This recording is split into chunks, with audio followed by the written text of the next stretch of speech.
Hello दोस्तों, आज एक बार फिर से आप सभी का मैं हार्दिक अभिनंदन करता हूं अपने यूट्यूब चैनल रोहित शर्मा पर। दोस्तों, अभी तक जो हमने स्टडी किया है, वेव्स का कुछ पार्ट स्टडी किया था हमने, उस पार्ट्स के कुछ क्वेश्चंस भी स्टडी कर लिए हैं। अब हमारा जो नेक्स्ट कंसेप्ट आता है आज का, उस पर हम प्रिंसिपल ऑफ सुपरपोजिशन यानी अध्यारोपण के सिद्धांत की बात करेंगे। इससे पहले मैं आपको बता दूं, जो भी टॉपिक्स हमने स्टडी किए हैं वेव्स के या वेव्स क्वेश्चंस, उन सब का लिंक आपको डिस्क्रिप्शन बॉक्स में मिल जाएगा। तो इन सब का जो लिंक है आपको वो डिस्क्रिप्शन बॉक्स में मिल जाएगा। तो आप इस वीडियो से रिलेटेड जो हम पहले कंसेप्ट है वेव्स क्या होती है, उसके टाइप्स क्या होते हैं, उसके अलावा वेव्स टाइप्स के अलावा आप जो नॉर्मल कंसेप्ट की बात, कुछ क्वेश्चंस हैं जो कि last times Indian force, Indian navy और एग्जाम्स में पूछे गए हैं, तो उन क्वेश्चंस का लिंक भी आपको डिस्क्रिप्शन बॉक्स में मिल जाएगा। और इसके अलावा कोई क्वेरी होती है तो आप व्हाट्सएप नंबर पर कांटेक्ट कर सकते हैं या आप कमेंट बॉक्स में जाके पूछ सकते हैं इनसे रिलेटेड। उसके बाद में आपको कोई प्रॉब्लम भी होती है तो आप तभी पूछ सकते हैं। तो आज जो हमारा टॉपिक है, हम शुरू करते हैं आज प्रिंसिपल ऑफ सुपरपोजिशन यानी कि अध्यारोपण का सिद्धांत।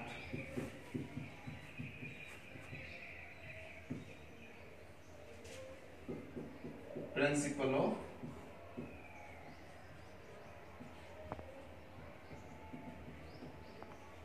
सुपरपोजिशन किसकी बात कर रहे हैं? प्रिंसिपल ऑफ सुपरपोजिशन या अध्यारोपण के सिद्धांत की बात कर रहे हैं। क्या होता है गाइस, इससे दो तीन क्वेश्चन कई बार पूछे गए हैं, उन क्वेश्चंस को हम साथ में लेके चलेंगे। उससे पहले बता दूं आपको क्या होता है। दो कंसेप्ट याद रखना, इसके दो स्टेटमेंट होते हैं। पहला स्टेटमेंट,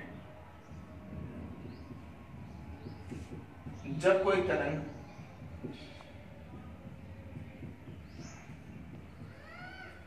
किसी उभयनिष्ठ क्षेत्र से गुजरे। सेकंड कंसेप्ट जो होगा, जब कोई तरंग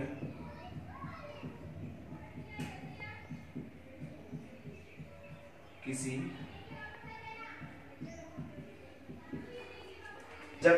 की सरल रेखा, सेकंड पार्ट है जब कोई तरंग की सरल रेखा से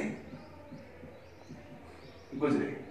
अब इसका मतलब क्या है, इसमें बात करते हैं उभयनिष्ठ क्षेत्र सरल रेखा, यानी कि जब कभी भी कोई वेव्स की सरल रेखा से, स्ट्रेट लाइन से मूव कर रही है, ठीक है, और जब कोई वेव्स उभयनिष्ठ क्षेत्र से, किससे? उभयनिष्ठ क्षेत्र से। स्ट्रेट लाइन और उभयनिष्ठ दो रीजन है इसमें। अब आपको ध्यान यहाँ पे केवल एक कंसेप्ट रखना है, वो कंसेप्ट ये है कि हम बात कर रहे हैं प्रिंसिपल ऑफ सुपरपोजिशन की। सुपरपोजिशन का मतलब होता है सबको ऐड कर देना, जितने भी आपके पास में इसके कोएफिशिएंट हैं उन सबको ऐड कर देना। तो सबसे पहले आप बात कर रहे हैं अध्यारोपण के सिद्धांत की। अध्यारोपण सिद्धांत कहता है कि आपके पास में कोई भी वेव्स है, कोई भी तरंग है, उस तरंग को मान लो आप किसी डोरी में तरंग बह रही है, तो डोरी में जो लूप हैं बहुत सारे, उन सब का डिस्प्लेसमेंट अलग अलग होगा। क्या होगा? डिस्प्लेसमेंट अलग अलग होगा। तो उनका जो सम होगा, किसका? विस्थापनों का सम, विस्थापनों का योग क्या कहलाता है? आपका प्रिंसिपल ऑफ सुपरपोजिशन कहलाता है। अब कैसे आप कह सकते हैं इसको वर्ड्स में? विस्थापनों का योग, विस्थापनों का सम। विस्थापन किसका? घटक तरंगों का। किसका? घटक तरंगों का। किसकी बात कर रहे हैं आप? विस्थापनों के योग की। और विस्थापन किसका होना चाहिए बच्चों? घटक तरंगों का। अब आप क्या बात करते हैं यहाँ पे? जब कोई तरंग उभयनिष्ठ क्षेत्र, आप क्या बात करोगे सर? सम की बात है तो आप सम कर दो कि मान लो आपके पास में विस्थापन y है, तो y1, y2, y3 ये घटक विस्थापन हो गए, सबको ऐड कर दो, ये तो कंसेप्ट होगा। लेकिन इसमें थोड़ा सा ध्यान रखने की बात ये होती है कि जब आपसे कहता है कि जब कोई तरंग किसी उभयनिष्ठ क्षेत्र से गुजर रही है तो अध्यारोपण का सिद्धांत होगा। तो गाइस ध्यान दें, यहाँ पे जो विस्थापन होता है वो सदिश योग के बराबर होता है। किसके बराबर होते हैं? तो इसमें आप कह सकते हैं घटक विस्थापनों के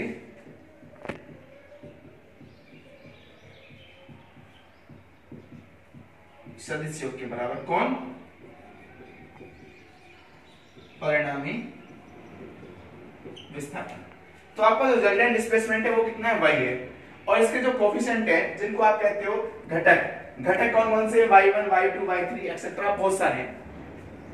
तो इन सबके सम के बराबर कौन होता है, रिजल्टेंट डिस्प्लेसमेंट होता है। परिणामी विस्थापन किसके बराबर होता है, इन तरंगों के घटक विस्थापनों के सदिश योग के बराबर। कंसेप्ट याद रखना है आपको, वेक्टर सम। कब, जब आप बात कर रहे हैं उभयनिष्ठ क्षेत्र की। और जब आप बात करते हैं स्ट्रेट लाइन की तो बच्चों याद रखो यहाँ पे कौन सम होता है, अलजेब्रिक सम, यानी कि बीजगणितीय सम। और बीजगणितीय सम क्या लिख सकते हैं, y बराबर y1 y2 y3। इसमें आपको वेक्टर लगाने की कोई आवश्यकता नहीं होती है। तो ये क्वेश्चन एग्जाम्स में पूछ जाता है कई बार, आपसे कहता है कि जब कोई तरंग किसी उभयनिष्ठ क्षेत्र से गुजरती है तो परिणामी विस्थापन होगा।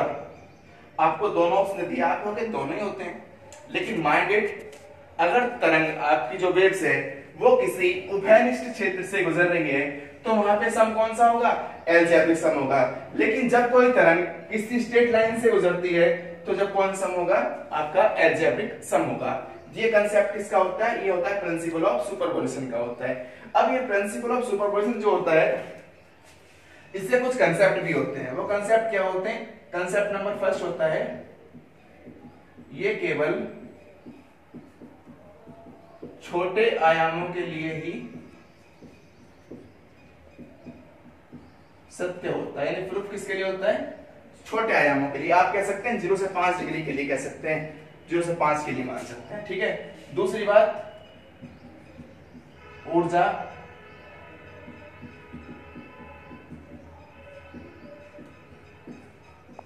कंजर्व रहती है, संरक्षित रहती है, एनर्जी विल बी कंजर्व, ठीक है।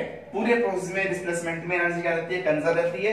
किसके लिए प्रूफ होता है, छोटे आयामों के लिए। एक कंसेप्ट हो रहता है इसमें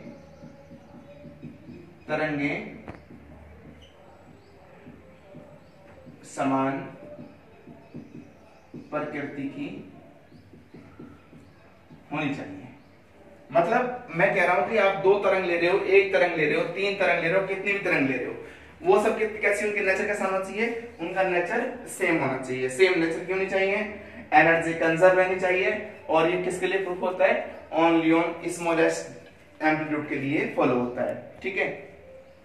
ये आपका क्या हुआ, प्रिंसिपल ऑफ सुपरपोजिशन की बात की।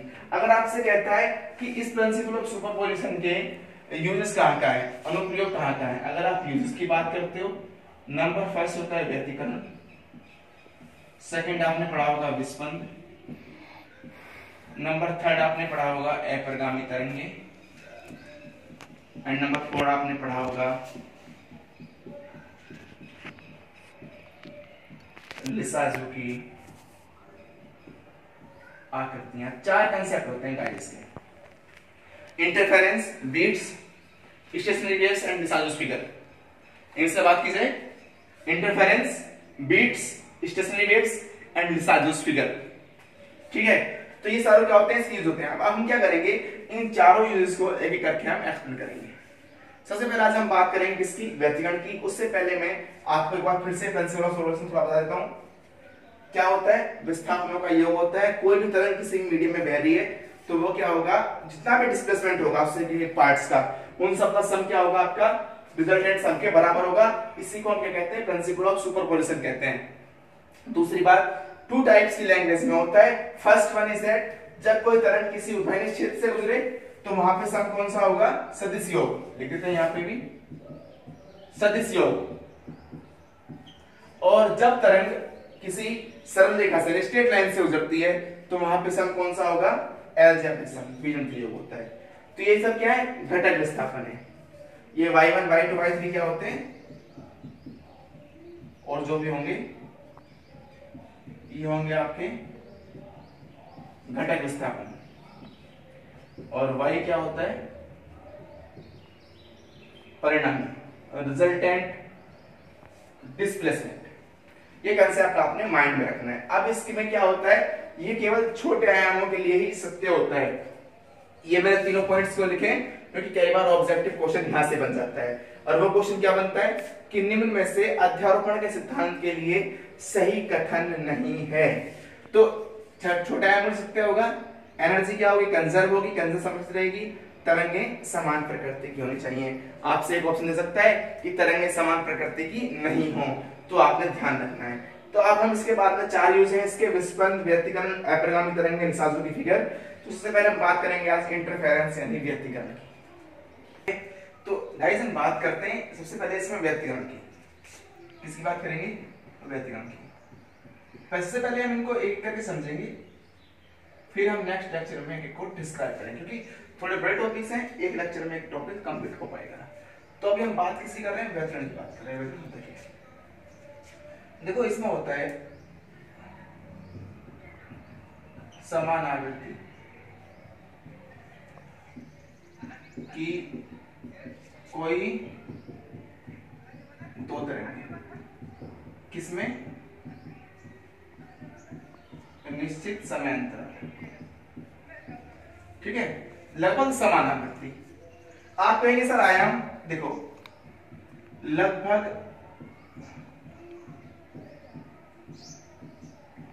लगभग समान आयाम, मतलब मैंने लगभग क्यों लिखा, आयाम का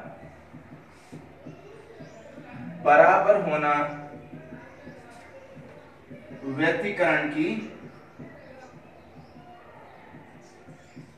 आवश्यक शर्त नहीं, कोई नेसेसरी थिंग नहीं होती है व्यतिकरण बराबर होना, ठीक है। तो अभी हम किसकी बात कर रहे हैं, व्यतिकरण की बात कर रहे हैं, इंटरफेरेंस की बात कर रहे हैं। मतलब जब कोई इक्वल फ्रीक्वेंसी की कोई दो वेव्स किसी मीडियम में से फ्लो होती हैं, समझ लेना, दिखाऊंगा बाद में, किसी माध्यम से गुजरती हैं, तो जो रिजल्टेंट विस्थापन होगा ना, परिणामी, वो उनके सदिश योग के बराबर होता है। ये तो कंसेप्ट आपको पता है धर्म स्थान से। लेकिन इसमें सबसे बड़ा कंसेप्ट क्या होता है, वो ये होता है कि जो परिणामी तरंग होगी, परिणामी जो होगा वो क्या होगा, घटक तरंगों से योग से ज्यादा होगा, ठीक है। यानी इसमें परिणामी तीव्रता भी क्या होगी, घटक तरंगों ज्यादा होगी, परिणामी आयाम भी क्या होगा, ज्यादा होगा। तो इसमें क्या होता है, ऐसा कहते हैं, कई केस में कम भी होता है, वो अभी बात करेंगे बाद में थोड़ा सा। तो अभी हम व्यतिकरण की बात करेंगे, होता क्या है। तो इसमें क्या होता है गाइस, जब कोई भी दो तरंगें किसी माध्यम में से गुजरती हैं, तो उन तरंगों का जो परिणामी आयाम होता है वो किन्हीं बिंदुओं पर न्यूनतम और किन्हीं बिंदुओं पर उच्चतम होता है, यानी कहीं पे मिनिमम कहीं पे मैक्सिमम। अगर आपको पता है आयाम मिनिमम है, तो इंटेंसिटी जो होती है वो मिनिमम और मैक्सिमम होगी। अगर किसी केस में एम्पलीट्यूड मिनिमम हो रहा है, तो इंटेंसिटी मीडियम क्योंकि डायरेक्टली प्रोपोर्शनल है। और अगर क्या बोलते हैं इसको, सॉरी बाय मिस्टेक बच्चों, इसमें समांतराल का कंसेप्ट नहीं आता है, समांतराल नहीं आएगा इसमें, ठीक है, समांतराल नहीं आएगा, याद रखें, समांतराल विस्पंद में आता है, बाय मिस्टेक सॉरी। समान आवृत्ति कोई तरंगें होती हैं, आयाम लगभग समान होते हैं, आयामों का बराबर होना कोई आवश्यक शर्त नहीं है। तो इसमें क्या होता है, जब दो तरंगें किसी माध्यम से फ्लो होती हैं, किसी माध्यम से, तो जो परिणामी आयाम होता है वो किन्हीं जगह पे मैक्सिमम, किन्हीं जगह पे मिनिमम होता है। गाइस अगर आयाम मैक्सिमम मिनिमम हो रहा है, तो उसकी इंटेंसिटी भी क्या होगी, मिनिमम मैक्सिमम होगी। तो जो इंटेंसिटी में ये, उस इंटेंसिटी में हम कहते हैं तीव्रता में उतार चढ़ाव, क्या कहलाता है, व्यतिकरण कहलाता है। यानी कि अगर आयाम मैक्सिमम मिनिमम हो रहा है, तो आपकी इंटेंसिटी भी क्या होगी, मिनिमम मैक्सिमम होगी। और इंटेंसिटी जब कभी मैक्सिमम मिनिमम होगी, तो जो अप डाउन कंसेप्ट वाला जो फॉलो होगा उसको हम क्या कहते हैं, इंटरफेरेंस यानी व्यतिकरण कहते हैं, ठीक है। अभी जो व्यतिकरण दो प्रकार का होता है, कितना होता है, 2 टाइप्स का होता है। कौन कौन सा होता है, संपोषी और विनाशी। इस सब की बातें हम नेक्स्ट लेक्चर में करेंगे, क्योंकि अभी हम केवल इनको समझ रहे हैं कौन सी चीजें क्या होती हैं, ठीक है। इन सबको ध्यान रखना है। वैसे याद रखना, समान कला में, विरुद्ध कला में पथांतर n पाई 2n पाई - 2n - n2 पाई 12 + n2 पाई, ठीक है। परिणामी आयाम की ज्यादा, परिणामी आयाम की दोनों न्यूनतम होती है घटक तरंगों से। ये सब बाद में बात करेंगे नेक्स्ट लेक्चर में। तो अभी हम किसकी बात कर रहे हैं, अभी हम व्यतिकरण की बात कर रहे हैं। नॉर्मल कंसेप्ट केवल ऊपर से पढ़ रहे हैं, डिटेल में हम नेक्स्ट लेक्चर में जाएंगे, क्योंकि अभी अपने को क्या है, एम्पलीट्यूड का फॉर्मूला लिखना होगा, डायरेक्शन का भी लिखना होगा, ठीक है, रिजल्टेंट भी निकालना होगा, वो सब हम नेक्स्ट लेक्चर में करेंगे। तो आप ध्यान रखिए, अभी हम किसकी बात कर रहे हैं, सब ये सब बातें इंटरफेरेंस की हैं, थोड़ी सी ऊपर से बात की है। और नेक्स्ट कंसेप्ट की बात करते हैं हम, विस्पंद। सेकंड कंसेप्ट क्या आता है? विस्पंद। विस्पंद या बीट्स, ठीक है, ये विस्पंद क्या होता है या बीट्स क्या होता है, बीट्स विस्पंद की बात करते हैं। सेकंड कंसेप्ट हम व्यतिरण विस्पंद की बात करते हैं। व्यतिरण में आपने देखा समांतराल का कोई कंसेप्ट नहीं था, यहां पे केवल समांतराल ही होगा। इसमें आप कहेंगे किसमें? एक फिक्स टाइम इंटरवल में ध्वनि की तीव्रता में होने वाले उतार चढ़ाव को क्या कहते हैं? विस्पंद कहते हैं।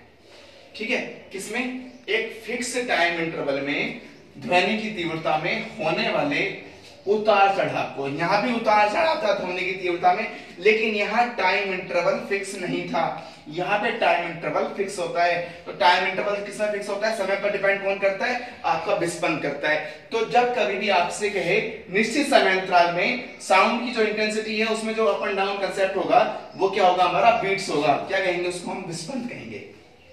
ठीक है, अब यहां से विस्पंद के टाइप नहीं होते हैं, कभी भी कोई नहीं पूछेगा आपसे, कहेगा विस्पंद आवृत्ति। विस्पंद आवृत्ति का सूत्र क्या होता है? ये तो आप जानते ही हो, 1 विस्पंद आवृत्त काल हो जाएगा। एक आप याद रखें, n = n1 - n2 होता है। इसमें एक कंसेप्ट हो जाता है कि अगर हम किसी स्वरित्र को घिस दें तो उसमें क्या चेंज आएगा? स्वरित्र में क्या चेंज आएगा? स्वरित्र की फ्रीक्वेंसी में क्या चेंज आएगा? बढ़ेगी, घटेगी? अगर नंबर ऑफ वाइब्रेशन बढ़ रहे हैं, नंबर ऑफ वाइब्रेशन बढ़ रहे हैं तो याद रखें विस्पंद फ्रीक्वेंसी क्या होती है? घट जाती है। अगर नंबर ऑफ वाइब्रेशन कम हो रहे हैं तो क्या हो जाएगा? विस्पंद आवृत्ति बढ़ जाती है। ये सब कंसेप्ट हम डिटेल में बाद में डिस्कस करेंगे। आगे चलते हैं।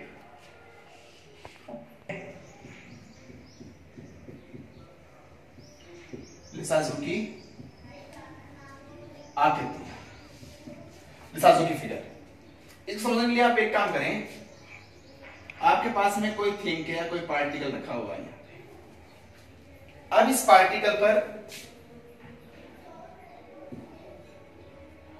कैसे, ये दोनों का मतलब क्या हो गया?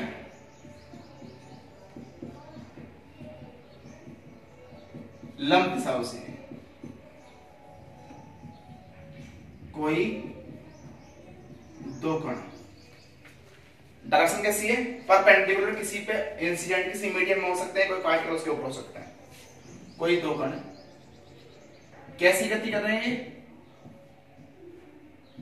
SHM,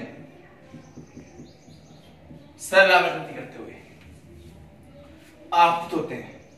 तो वहां से जो फिगर बनती है ना, वो कौन सी बनती है? लिसाजू फिगर बनती है। यानी कि आप ऐसे याद रखें, जब किसी पार्टिकल पर परस्पर लंब डायरेक्शन से, लंब दिशाओं से गति करते हुए कोई भी दो कण सरलावर्त गति, कौन सी? सरलावर्ती करते हुए आपतित होते हैं, इंसिडेंट होते हैं, तो वहां से जो फिगर बनती है वो कौन सी बनती है? लिसाजू की फिगर बनती है। तो माइंड इट, सबसे बड़ा इंपॉर्टेंट क्वेश्चन यहां से केवल एक ही बनता है कि लिसाजू की आकृति में होने वाली गति को बताइए, कौन सी गति वहां पे होती है? तो ध्यान दें, कौन सी होती है? SHM होती है, सिंपल हार्मोनिक मोशन। इसको हिंदी में बोलते हैं हम सरल आवर्त गति। ठीक है, तो कौन सी गति होती है? सरल आवर्त गति। किसमें? लिसाजू फिगर में। तो याद रखें लिसाजू फिगर क्या होगी? जब किसी कण पर या किसी थिंग पर परस्पर लंबवत दिशाओं से कोई दो पार्टिकल कौन सी गति? सरल आवर्त गति करते हुए आपतित होते हैं, तो वहां से जो फिगर बनती है, वहां से जो आकृति बनती है वो क्या होती है? लिसाजू की आकृति। तो कई शेप में होती है, ये सर्कुलर भी हो सकती है, वृत्ताकार भी हो सकती है, दीर्घवृत्ताकार भी होती है, सरल रेखा भी हो सकती है। ठीक है, उसके अलावा तिर्यक दीर्घवृत्त भी हो सकती है, और भी बहुत सारे कंसेप्ट यहाँ पे बन सकते हैं इसके फिगर। तो उन सबको हम डिटेल में पढ़ेंगे, इसका फॉर्मूला बनेगा, फॉर्मूले से अपन ड्राइव करेंगे आगे कौन कौन सी फिगर बनेगी। फॉर्मूला इसमें याद करना पड़ेगा, बताऊंगा उसके बाद में डिटेल में। नंबर 4 जो आता है, 4 जो है वो है आपका, अभी हम केवल शॉर्ट में पढ़ रहे हैं, डिटेल में नहीं पढ़ रहे हैं, ध्यान रखें। डिटेल में पढ़ने के लिए हम एक टॉपिक को लेंगे और पूर्ण रूप से डिस्क्राइब करेंगे, क्योंकि छोटा मोटा टॉपिक नहीं है कोई भी इनमें से। स्टेशनरी वेव्स, कौन सी वेव्स? Stationary waves.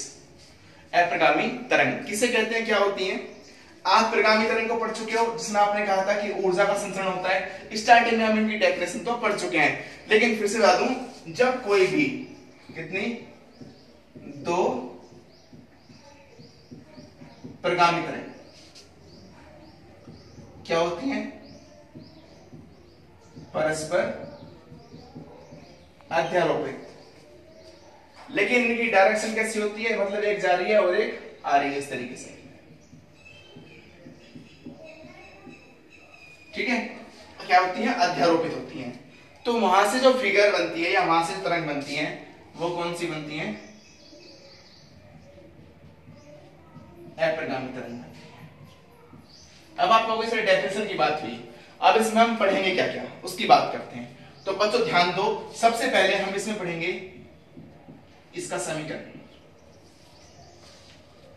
इसका समीकरण जहां से आपका आंकिक प्रश्न बनता है। दूसरा कंसेप्ट हम इसमें पढ़ेंगे, अप्रगामी तरंग के समीकरण के बाद में इसका आंकिक प्रश्न बनता है। दूसरा जो कंसेप्ट होगा इसका, वो कंसेप्ट ये होगा, बंद तरह खुले पाइप में अप्रगामी तरंगों का बनना। किसका? ओपन और क्लोज पाइप में स्टेशनरी वेव्स का बनना, इंपॉर्टेंट। ठीक है, उसके बाद में हम इसमें कंसेप्ट और पढ़ेंगे, वो कंसेप्ट होगा इक्वेशन पढ़ेंगे, पाइप्स पढ़ेंगे, इसकी कुछ प्रॉपर्टी पढ़ेंगे। गुड, ये भी बहुत इंपॉर्टेंट है, वेरी वेरी मोस्ट है, इसकी प्रॉपर्टीज। निष्पन्न प्रस्पन्न भी इसी में आ जाएंगे, हम पढ़ चुके हैं, लेकिन फिर से थोड़ा सा बता देंगे, इसमें पढ़ चुके हैं। ठीक है, इसके बाद में इसमें क्या आता है आपका अंत्य संशोधन, ये is also most important topics. तो ये जो टॉपिक्स होंगे ये सब किस में होंगे? ये सब के सब होंगे आपके अप्रगामी तरंगों में। किसमें होंगे? अप्रगामी तरंगों में। ठीक है, इसी में आएगा अनुनाद नली, और क्या आएगा इसमें? अनुनाद नली, स्वरमापी। इन सबको हम डिस्कस किसमें करेंगे? अप्रगामी तरंग के टॉपिक में ही करेंगे।